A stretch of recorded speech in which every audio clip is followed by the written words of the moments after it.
guys, welcome to this short part of a podcast or video, if depends on when you are where you are watching.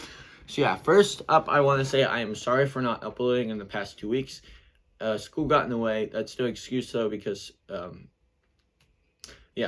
but I felt like I had to present a plan to you guys because, like, to keep myself, like, to check myself, if that makes sense, like to keep myself, like, reliable. I don't know what's the word. Like, on track, I guess. I don't know. But yeah, I've got many videos coming out that will be coming out. So yeah. But something I want to say is that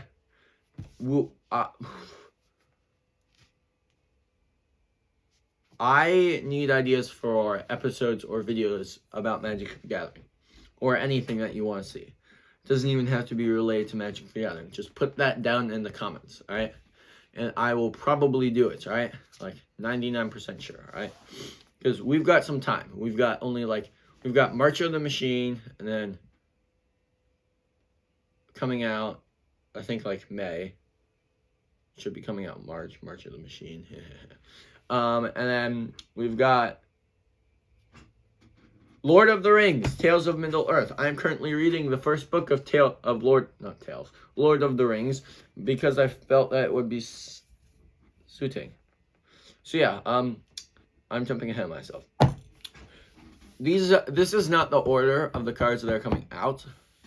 I mean, the videos, but I'll probably have them come out with green cards all will be one, because black and red is probably already out at the time you are watching this, because either you're watching that video or you're going to go watch this video because you really want to watch it. And then we'll probably talk about the new set, Lord of the Rings, Tales from Middle-earth. And then we'll probably do the colorless cards from All Will Be One and the multicolor. That will hopefully be one episode. And then we'll do a new format video. And yes, there's a new format. It's very much like Commander, so I felt like I had to talk about it. This podcast is about all things Magic the Gathering related, especially Commander. So yeah. And then, I think I already said this. I could be wrong, though, because I've recorded this multiple times. I've got a new podcast coming out, alright? It will be on this channel, and the name will be Cardboard Commanders. And it will be a daily podcast episode, alright? But there will only be 10 minutes long, alright?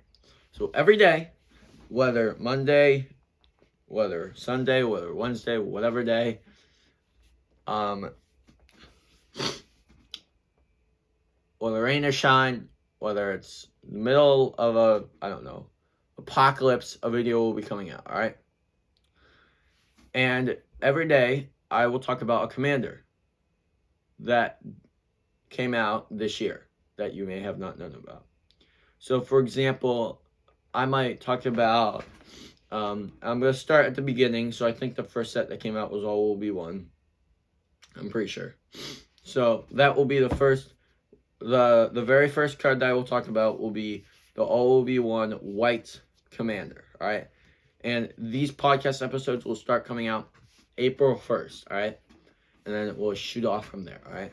And it will be a daily podcast, 5 to 10 minutes, alright? 5 to 10 minutes every day of me talking about a commander. So yeah, it's like a podcast episode, but shorter. So yeah. And it is called Cardboard Commanders. And that will be the name of my new podcast.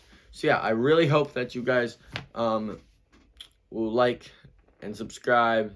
And yeah, I'm just hoping to get more subscribers on this channel, honestly, and get noticed by people. So yeah, thank you for watching this video or part of the onto the podcast, or onto the video, or onto the next video. Hello guys, and welcome back to another video. In this video, I will be talking about a whole lot of Magic the Gathering cards from the newest set, All Will Be One. I am very sorry that I have not uploaded a video in 2 weeks. It's been 2 weeks from the recording date of this video. It's been like, I think 16 days-ish. So yeah, I'm going to try to get one out every week. So yeah, I'm very sorry for that. But if you haven't noticed, I'm recording with a new camera because I found out a new way that I can record with my GoPro, which is the camera you're going to be getting now, on 1080p and forward to my phone, which is what I was recording it to originally, and edit it to make it look better, and then post it on YouTube to make it look even better, if that makes sense. I hope that does. If it doesn't, I'm very sorry about that.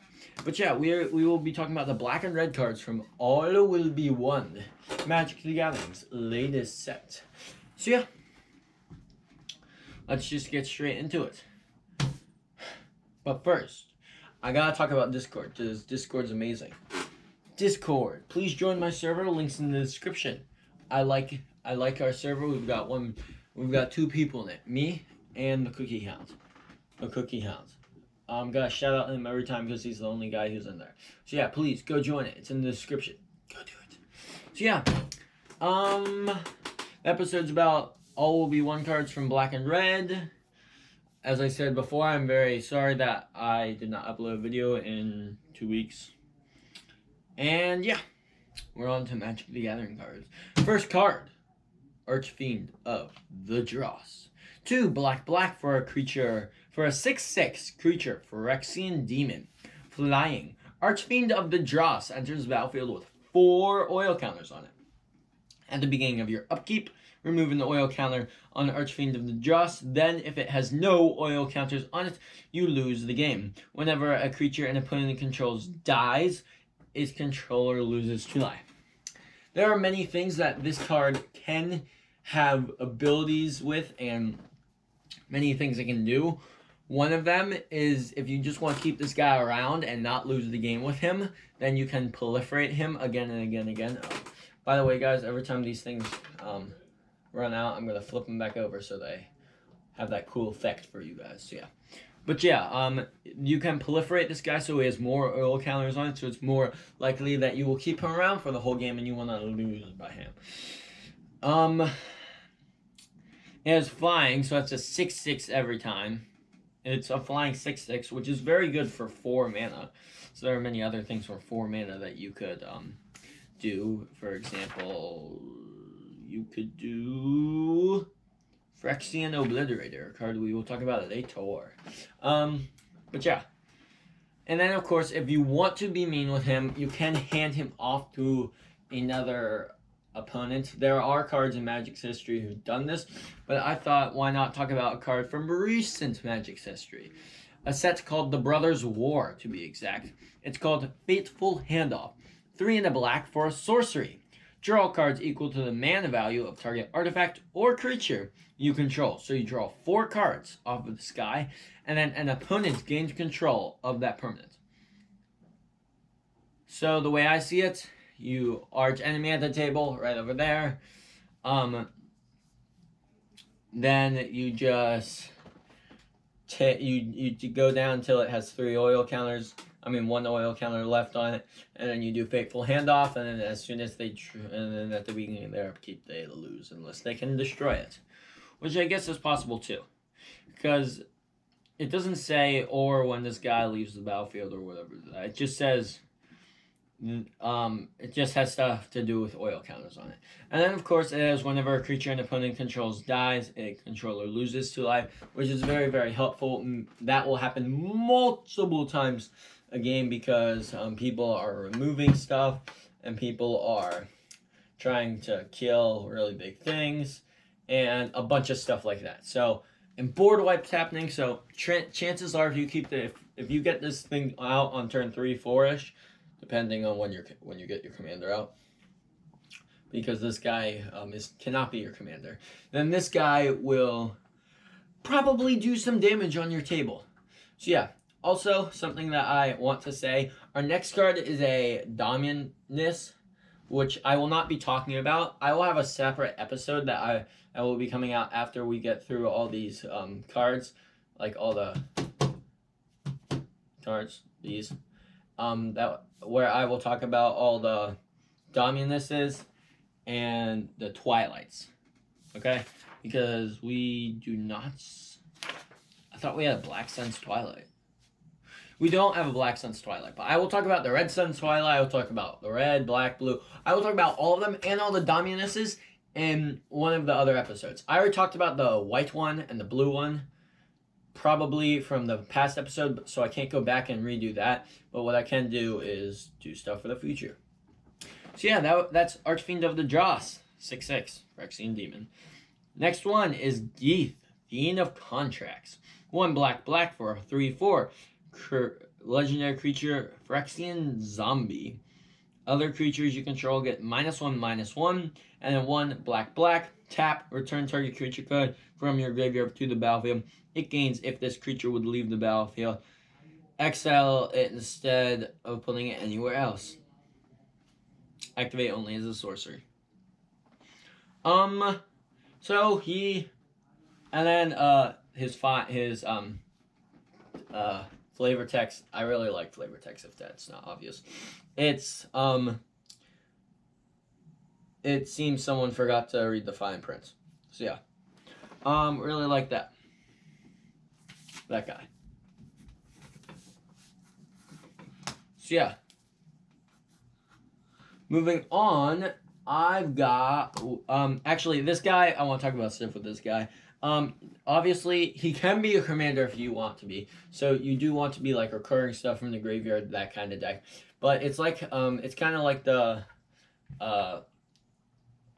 unearth mechanic where it does it, but then it enters the but then it like has to.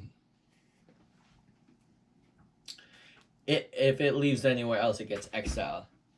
But it doesn't have at the end of your next turn, so you get it for a while probably. So yeah, Geath, Fiend of Contracts, and obviously there are a few untappers in black. I don't know any of them, but one card that I do know. No, actually, wait, no.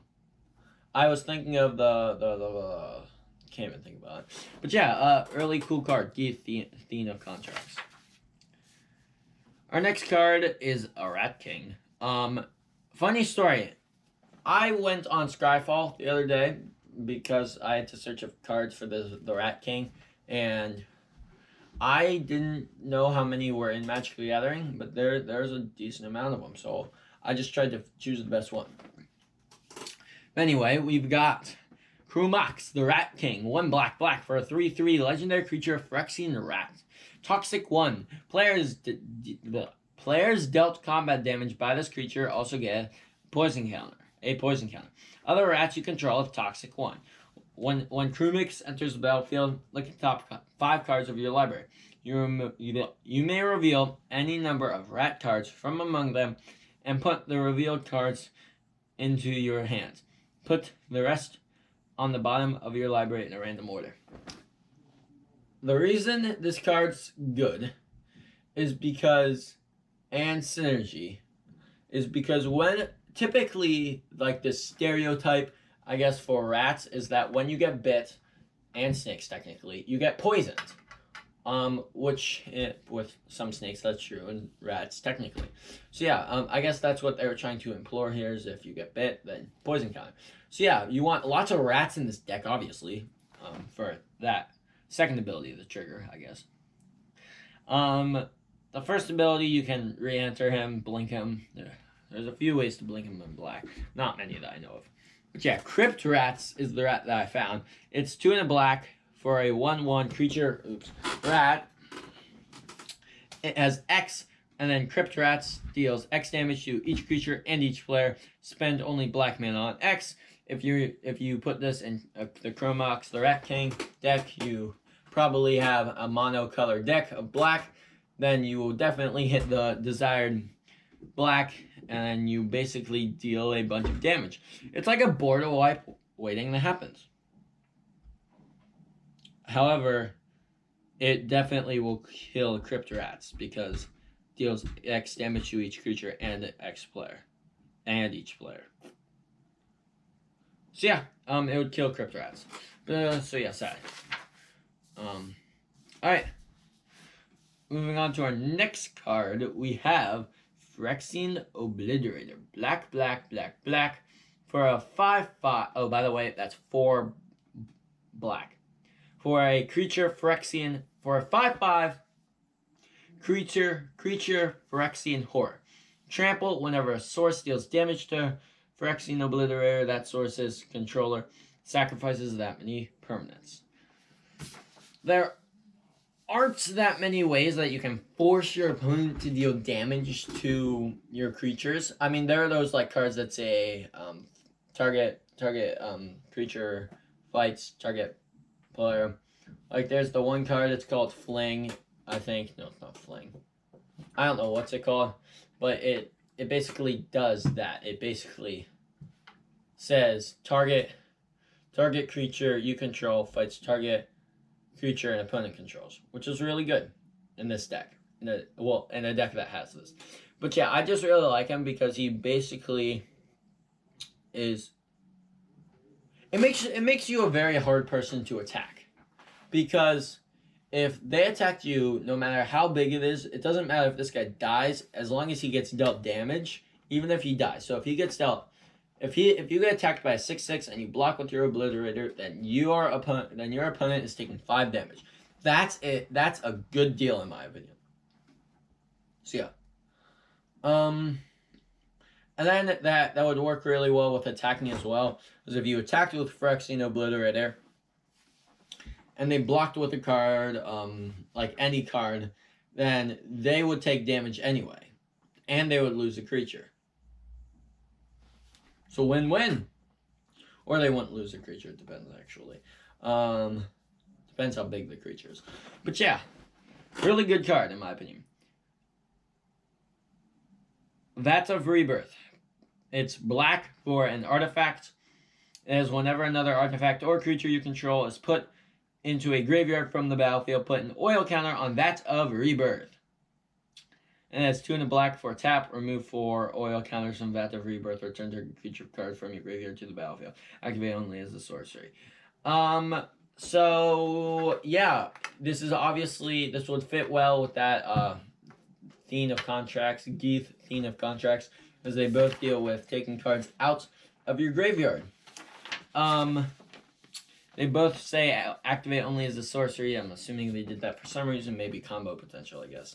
But yeah. What's this card? What's that? Oh, yeah. So yeah, Vats of Rebirth. It would trigger pretty much almost as much as the Archfiend of the Jaws, because it says whenever another. I guess it would trigger a bit more because it says artifact or creature, and it says you control is put into a graveyard. So this would go in a sacrifice deck. So for example, Yawgmoth Thran Physician. Pay 1 life, sacrifice another creature, put a -1/-1 counter on up to another target creature and draw a card. Then you basically sacrifice all your creatures, or as many as you want, and then you can get this thing up, remove 4 oil counters from it, and then bam. So like tokens. Tokens are really good to sacrifice because they don't do a whole lot. And then you can take like your I don't know. You can take your, I'm trying to think of a really black scary card. No, the Eldrazi's wouldn't work, because they would never be in your graveyard. They would hit the graveyard and then they'd get shoveled back in. Your Phyrexian Obliterator. There you go. Like you want cheap mana cost here, right? So like maybe like a giant dragon, or I don't know. But yeah, pretty cool card. Hold up, we're gonna try a third. What in the world? Hold up. Alright, there we go. Alright, next card is called Vraska, Betrayal's Skin. 4 black, 4 mana, and then black, so 5 mana. And then Phyrexian for a 6 loyalty legendary planeswalker Vraska. All the completed planeswalkers have this next text, which says, completed. The Phyrexian mana can be paid with black or 2 life. If life was paid, this planeswalker enters the battlefield with 2 fewer loyalty counters. Additionally, you might not pay the black because you might pay the 2 life because you might want cheap mana cost, which might come back to bite you later, but it may be good in the long run. So yeah, I'm now going to read all of the text that she has, because she's got a lot. It has 0. You draw the card, you lose 1 life, and you proliferate.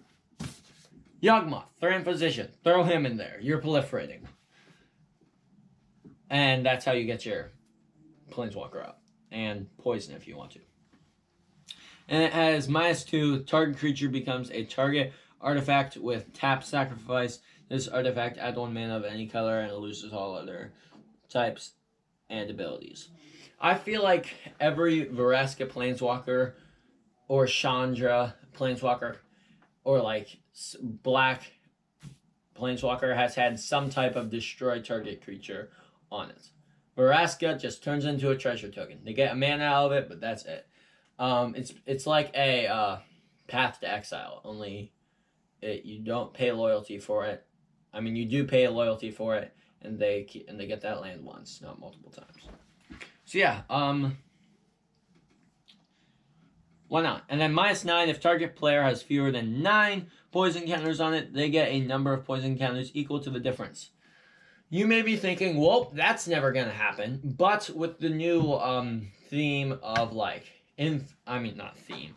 poison counters on it, that's very well could happen, especially with Yawgmoth Ramphysician, because his other ability is black, discard a card, proliferate. Not half bad. And then another card, if you want to deal with proliferating, is Scheming Apparition. It's 1 in a black for a 1/3 creature, Phyrexian Advisor. Whenever you proliferate, each opponent loses 2 life and you gain 2 life. Why not? If you have this card in your deck, the Yawgmoth and Vraska, then you are probably dealing with something of proliferating. So if you have this thing in here, you can drain your opponents for life while gaining life yourself. Why not? And then you can grab that -9 out of the air and you can be like, ha ha ha ha ha, kill somebody. And it's very possible to do, because there are cards that say whenever you proliferate twice. Now, Vraska cannot be your Planeswalker, sadly. But yeah, there are cards that say that. There are cards that say just proliferate. Like, I have a whole proliferating deck from Standard a few years back, because back when I got into a Magic the Gathering, I just told my mom and dad I like Magic the Gathering because my one friend taught me it, and they're like, okay, and they go out, and I'm pretty sure they bought the first thing on the shelf. And yeah, I'm not complaining. It got me into Magic the Gathering. But yeah. So yeah, moving on. We are out of black, which is mean we're about halfway through the episode. So toast to all you guys still out there. I hope you are liking the new camera lens that I have. So yeah, gonna take a sip.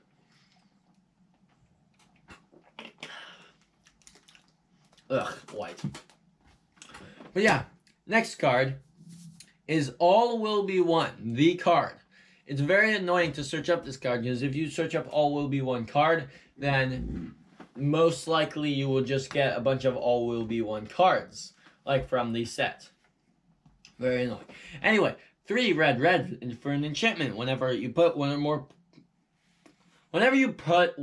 counters on a permanent or player, All Will Be One deals that much damage to target opponent. Creature. To target opponent? Creature an opponent controls, or Planeswalker an opponent controls.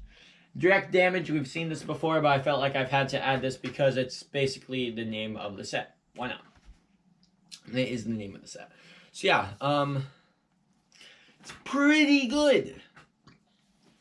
You get to basically, every time you put counters, if this isn't obvious already, +1/+1 counter deck in red. Never seen it before, but doesn't mean it couldn't happen. Proliferating.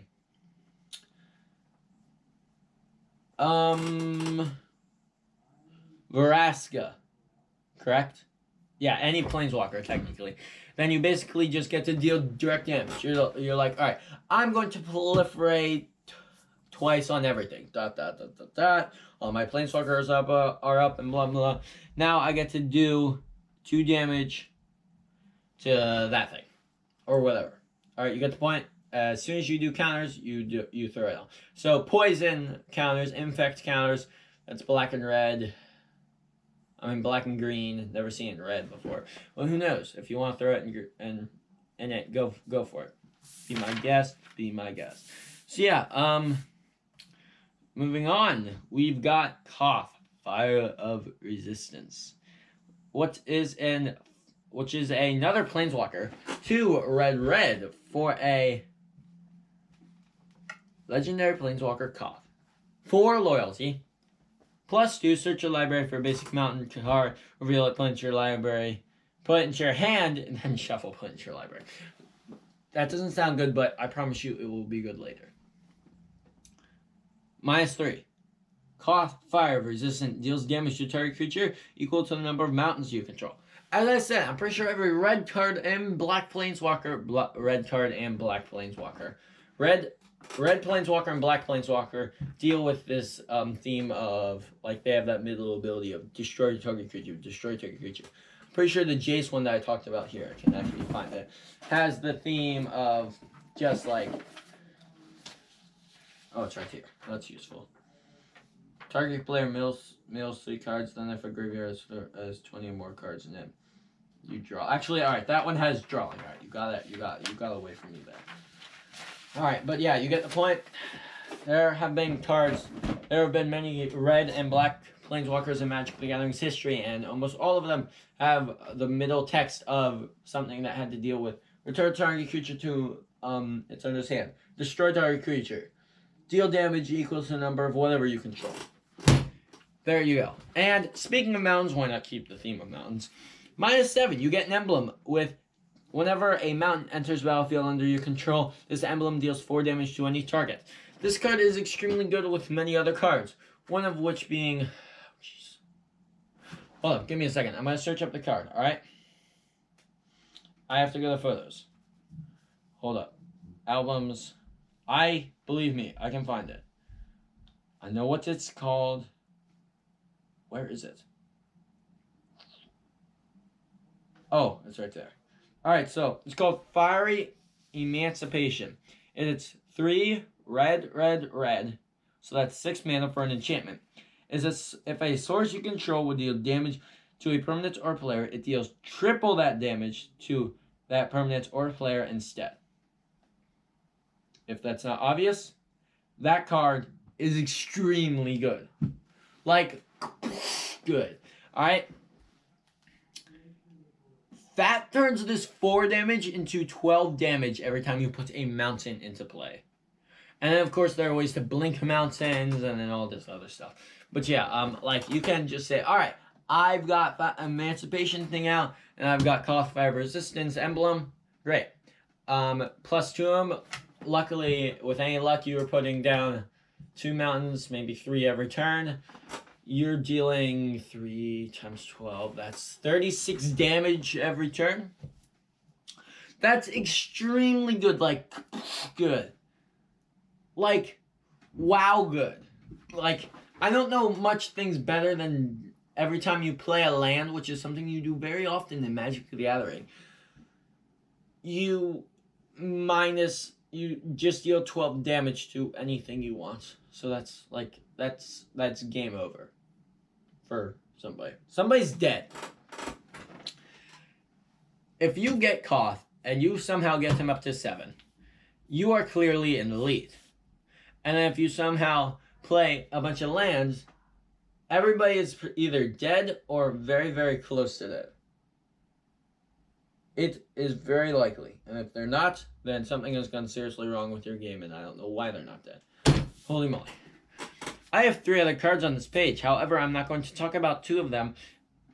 Actually...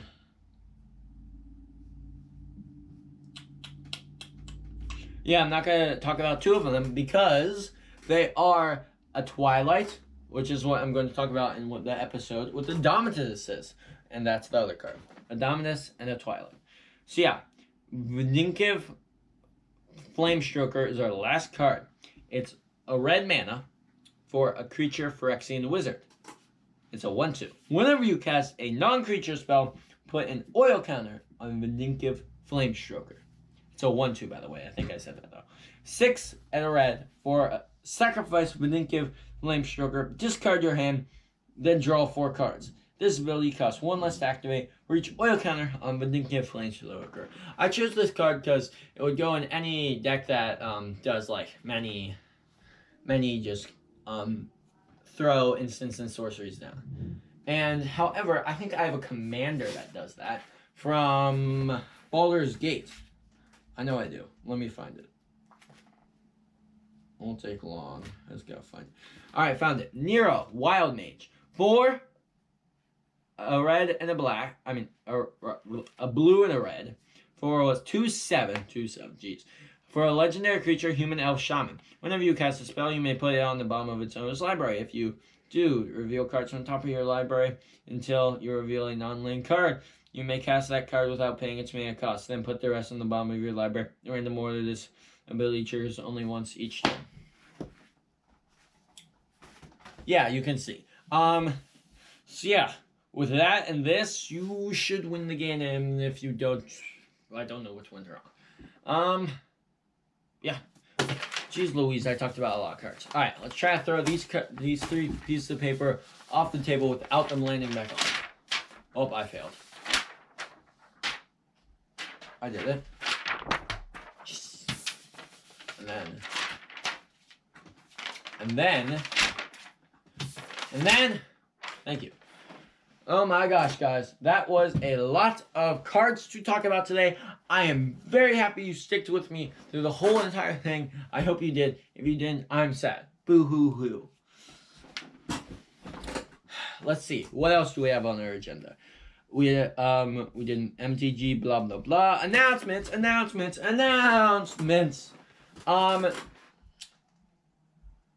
don't have any. But yeah.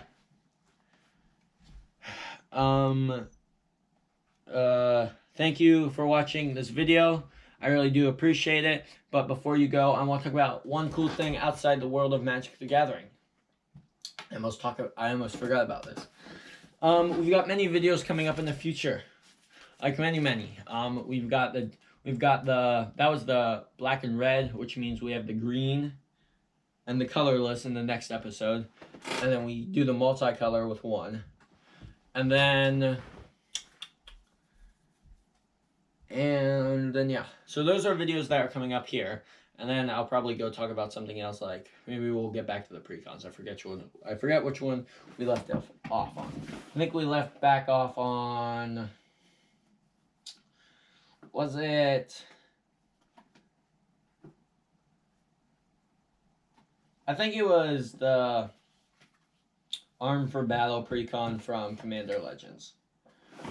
I don't remember which one we're on. I'll find out. All right. So yeah, a video that is coming up that is not on this channel though that I think you should check out because I think you guys would really like it if you like Magic the Gathering. It's made by the same people who made Magic the Gathering Wizards of the Coast. It's called D&D, Dungeons and Dragons. And it's a very fun game. And it deals with magics and monsters, which is already Magic the Gathering, only you get to be the hero.